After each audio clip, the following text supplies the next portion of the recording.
Hello student, आपका अपना channel धनश्वर पाठशाला में स्वागत है। आज हम आपके लिए विज्ञान का क्लास 9 चैप्टर 1 से प्रश्न लेकर आए हैं।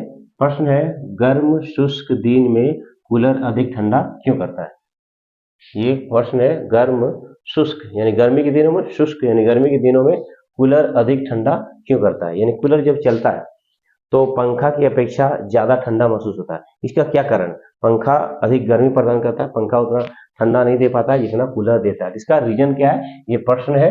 तो गर्मी के दिन में क्या होता है, वायुमंडल में जो जलवाष्प होता है यानी मॉइस्चर जो होता है, मॉइस्चर जो होता है वो कम होता है, जिसके कारण वाष्पीकरण की जो दर होती है वो तेजी से होती है। इसीलिए शुष्क गर्म दिन में, देखो लिखे हैं, शुष्क गर्म दिन में वायुमंडल में जलवाष्प कम होते हैं, जिसके कारण वाष्पीकरण की दर बढ़ जाता है। जब कूलर चलता है, जब कूलर चलता है तो कूलर में जो पानी होता है वो वातावरण से क्या करता है, ऊर्जा को ले लेता है, ऊर्जा को प्राप्त करता है और जल्दी से वाष्पित होने लगता है।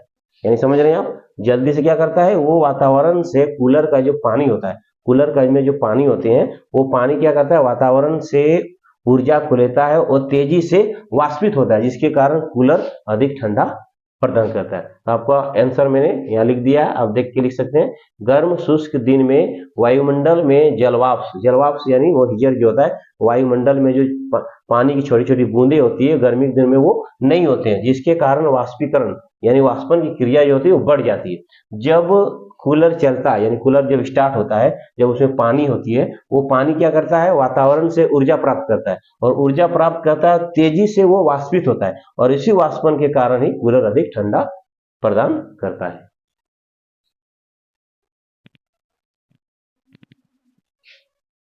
दूसरा प्रश्न है, गर्मियों में घड़े का जल ठंडा क्यों होता है। क्वेश्चन नंबर 2 में देखिए, गर्मियों में घड़े का जल ठंडा क्यों होता है।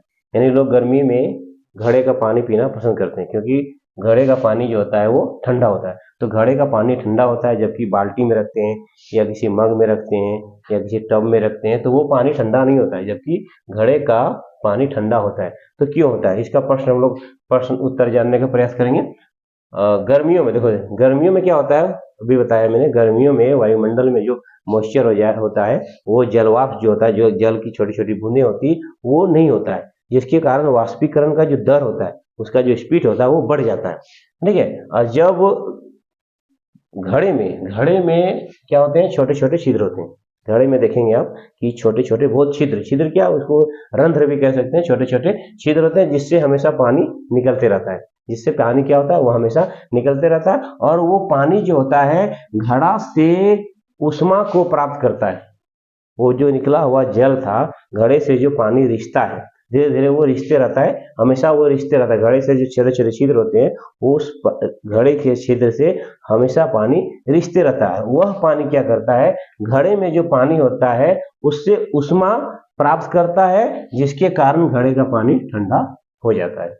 ठीक है, आपका आंसर मैंने यहाँ लिख दिया, आप देख के लिख सकते हैं। गर्मियों में वायुमंडल में जलवाष्प कम होते हैं। जलवाष्प यानी जल की छोटी छोटी जो बूंदे होती है, गर्मी के दिन में नहीं होता है, ठंडे के दिन में जलवाष्प होता है और ठंडे के दिन में जो होता है वाष्पीकरण कम होता है, लेकिन गर्मी के दिन में वाष्पीकरण का जो दर होता है, स्पीड होता है, वो तेजी से बढ़ जाता है। तो घड़े में छोटे छोटे छिद्र होते हैं, छोटे छोटे छिद्र रंध्र होते हैं, जिससे पानी धीरे धीरे हमेशा रिसता रहता है।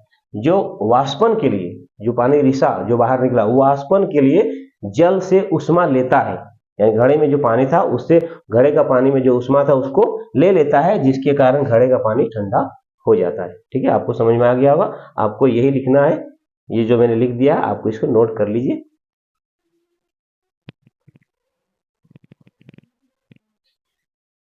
तीसरा क्वेश्चन है, एसीटोन या पेट्रोल या इत्र डालने पर हमारी हथेली ठंडी क्यों हो जाती। यानी जब हम अपने हथेली पर पेट्रोल या एसीटोन या इत्र डालते हैं तो हमारी हथेली क्या हो जाती, ठंडी हो जाती।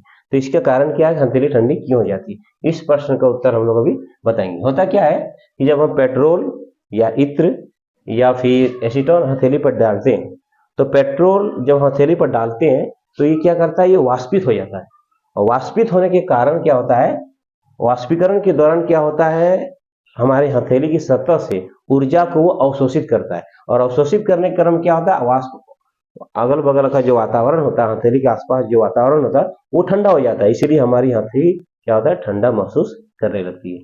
यानी ये फिर से मैं आपको बता रहा हूँ, ध्यान से सुनिए, आपको जरूर समझ में आएगा कि जब हम हथेली पर इत्र या पेट्रोल या एसीटोन डालते हैं तो क्या होता है कि ये वाष्पित हो जाता है, और वाष्पित होने के क्रम में क्या होता है, हमारी हथेली की जो सतह है उस सतह से वो ऊर्जा प्राप्त करता है, यानी ऊर्जा को अवशोषित करता है, ऊर्जा अवशोषित करता है, और अवशोषित के कारण क्या होता है, हमारे हथेली के आसपास जो वातावरण है वो ठंडा हो जाता है, और इसके बाद हमारी हथेली ठंडा हो जाती है।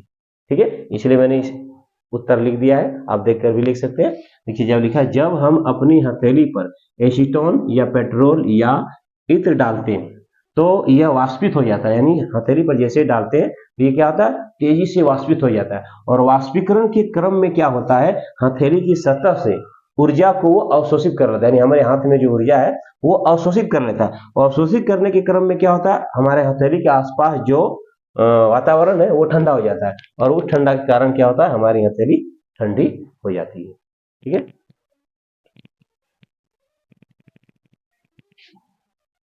अगला क्वेश्चन है, कप की अपेक्षा प्लेट से हम गर्म दूध या चाय जल्दी क्यों पी लेते हैं? यानी यदि कप में और प्लेट में गर्म दूध को पिया जाए तो सबसे पहले हम लोग प्लेट वाला को जल्दी पी लेंगे, कप वाला पीने में थोड़ा सा टाइम लगेगा, प्लेट वाला हम लोग जल्दी पी लेते हैं। इसका कारण क्या है, इसको हम लोग अभी जानेंगे। तो क्या होता है, प्लेट में जो होता है, प्लेट का जो आयतन होता है यानी क्षेत्रफल, प्लेट जो का क्षेत्रफल जो होता है वो कप से बड़ा होता है, यानी प्लेट को यदि कप है, कप का जो ये कप का जो आयतन है, क्षेत्रफल है, और ये प्लेट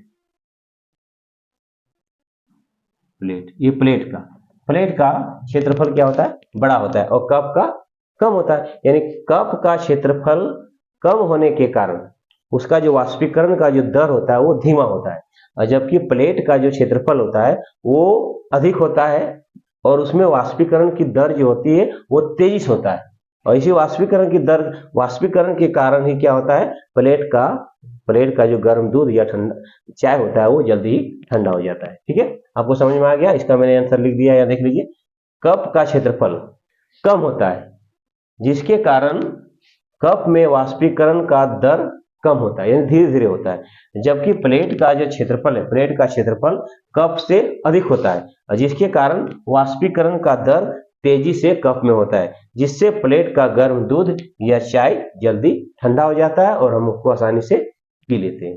ठीक है,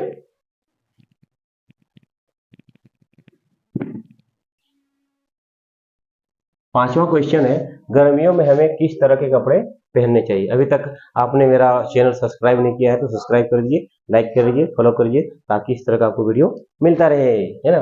तो देखिए, गर्मियों में हमें किस तरह के कपड़े पहनने चाहिए। तो क्वेश्चन है, गर्मी में हमें, प्रश्न है कि गर्मी में हमें किस तरह के कपड़े पहनने चाहिए। बहुत सारे लोग क्या करते हैं, गर्मी में काले कपड़े पहन लेते हैं, तो उसको ज्यादा गर्मी का अनुभव होगा, निश्चित है। लेकिन यह प्रश्न है कि हमें किस तरह कपड़े पहनना चाहिए, तो आंसर है, गर्मियों में हमें सूती कपड़े, सफेद कपड़े या हल्के रंग के कपड़े पहनना चाहिए। क्यों पहनना चाहिए? सूती कपड़ा जो होता है या फिर सफेद रंग के कपड़े जो होते हैं या हल्के रंग के कपड़े, गहरे गहरे रंग के नहीं, हल्के रंग के कपड़े जो होते हैं वो क्या कहते हैं, सूरज की रोशनी में जो उष्मा होता है वो उसको कम अवशोषित करता है, और कम अवशोषित करने के कारण क्या होता है, हमें गर्मी कम लगती है।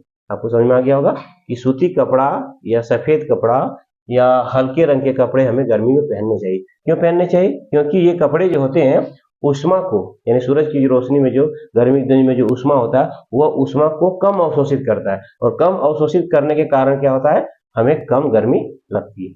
ठीक है,